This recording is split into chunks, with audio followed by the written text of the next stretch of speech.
কষ্টটা বলে বোঝানো যাবে না।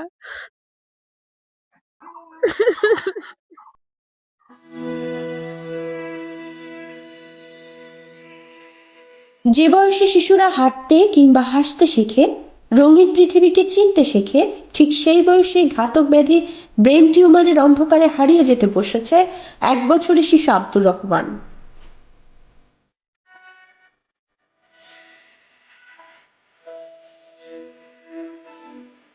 অভাবের সংসারে জন্ম নেয়া এই শিশুটির জীবন এখন নিয়তির নির্মম পরিহাসে বন্দী।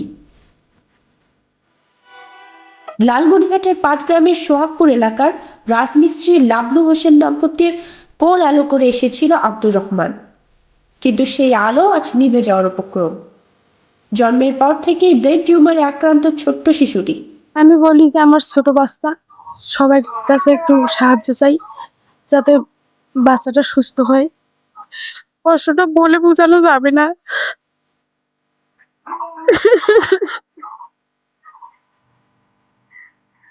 সন্তানকে বাঁচাতে সবটুকু উজাড় করে দিয়েছেন বাবা লাবলু হোসেন। রাজমিস্ত্রির কাজ করে জমানো টাকা আর সবশেষে মাথা গোজার একমাত্র ঠাঁই বসত ভিটেটুকুও বিক্রি করে দিয়েছেন ছেলের অপারেশনের জন্য। 3 মাস আগে একটি অপারেশন হলেও ডাক্তার জানিয়েছেন তাকে পুরোপুরি সুস্থ করতে হলে প্রয়োজন আরও একটি ব্যয়বহুল অপারেশন। রংপুর নিয়ে যাওয়ার পর দুইটা সমস্যা ধরা পড়ছে, একটা হচ্ছে মস্তিষ্কে পানি জমা আর একটা হচ্ছে ব্রেন টিউমার। তো একটা ডাক্তার বললো যে একটা সার্জারি এই বছর রানিং তাড়াতাড়ি করা লাগবে, আর একটা কয়দিন পর করলে চলবে, 2 মাস পর। তো প্রথম সার্জারিটা হয়েছে, আল্লাহ রহমত প্রথমটা হয়েছে রংপুরেই। কারণ আর একটা সার্জারি করা লাগে ব্রেন টিউমারটা। তো ডাক্তার তো হিসেবে যে মোটামুটি 2 লক্ষ টাকার মতো দরকার। আমি রাজমিস্ত্রি কাজ করি, কিন্তু যে আমার যে আয়, এই আয় দিয়ে এত বড় খরচ, ব্যয়বহুল খরচগুলো বহন করা আমার পক্ষে সম্ভব হচ্ছে না। এই জন্য আমি সবার কাছে সাহায্য প্রার্থনা করতেছি।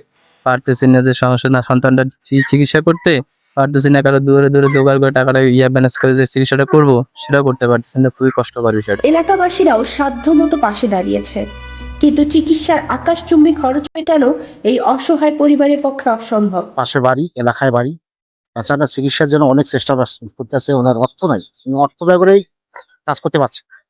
এখন অনেক লোকে সাহায্যও করছে, কিন্তু সেই সাহায্য হয় না। টাকা লাগে প্রায় তাদের 2-2.5 টাকা। এই জন্য উনি এখন খুব অসুবিধার মধ্যে। যদি দেশের বা সমাজের বিত্তবান মানুষ যদি মনে করেন যে সহযোগিতা এগিয়ে আসে, তাহলে মনে করেন বাচ্চাটা চিকিৎসা স্বাবলম্বী হতে পারবে। তখন আমার নাতি জন্ম থাকিয়া ব্রেন টিউমার, এখন তাকে ভালো করার জন্য সবার কাছে হাসপাতাল লাগেছে, ব্রিটিশ কালেকশন হাত হাত সবার কাছে গেছি, কেউ দেয় কেউ দেয় না। এখন তো ছেলের 2 নম্বর অপারেশনের জন্য এখনো 2 লাখ টাকা লাগে। তাই সবার কাছে হাত পাতেছি, যদি কারো দেয়া হয় আমার নাতিটার জন্য কিছু সাহায্য করবে, আমরা চেষ্টা করছি। বাবা, আমার মেডিসিন যত জমি ছিল ওইটা বেসে আগের অপারেশনটা করছি। এখন আর আমার ওই রকম তহবিল নেই। আমিও মানুষের বাড়িতে থাকি, আমারও কাজ কামাই হালকা, আমার জামাইরও এরকম কাজ কামাই নাই যে এত টাকা বহন করি নাতিটাকে অপারেশন করবো। আপনার সামান্য দান হয়তো একটি মায়ের বুক খালি হয়ে যাওয়া থেকে বাঁচতে পারে। স্ক্রিনে দেওয়া নাম্বারে যোগাযোগ করে আপনিও হতে পারেন এই শিশুটির ত্রাতা।